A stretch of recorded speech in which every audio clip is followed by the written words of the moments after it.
solat ni kan atas kursi. Lepas pakai seluar tu boleh sujud. Boleh sujud dekat bawah, duduk pun tahiyat pun kat bawah. Okay, Alhamdulillah. Kursi lama dah, dekat setahun dah.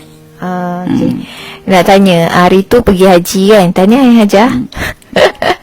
So hari tu pergi haji, macam mana pakai Alora ni? Pakai tak Alora pants masa pergi haji? Macam mana rasa pakai masa pergi haji dan umrah? Tak apa, boleh jalan, tak payah naik kereta tolak dah. Jalan daripada ni hotel sampai Masjidil Haram tu, pergi balik, tawaf, sa'i, jalan balik. 2-3 hari tu pergi boleh lagi. Tu berhenti 2-3 hari, dah kata ayah dia jangan bawa selalu mak. Nanti nak pergi haji dia tak larat. Jadi duduk kat rumah 2-3 hari, ikut lagi. Kan Kak Long dia bawa, kan dia bawa. Tak ada apa. Rasa macam mana bila pakai seluar tu kalau pergi masjid? Pakai tak ada, biasalah. Dah tak ada sakit benda kan. Ringan lah kaki. Ringan. Kalau pergi masjid kan kita selalu duduk kat bawah kan. Jadi rasa kebas ke, rasa susah tak?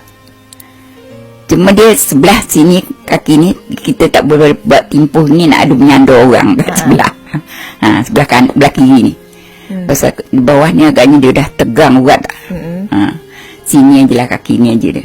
Tapi buat juga lah. Tapi maknanya bila duduk tu tak ada masalah, duduk lama. Duduk lama. Boleh timpuh, boleh sila. Sebelum ni tak boleh kan? Tak boleh. Lepas tu kan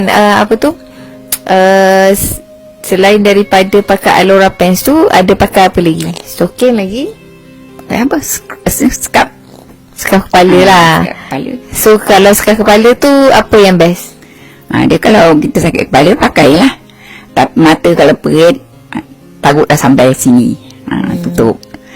Sampai ke tengkuk ni, tarik ke bawah kan. Tangan ni kalau lenguh, masukkan stokin. Biar 1 malam tu. Besok tak ada sakit lah, ni kurang lah sakitnya.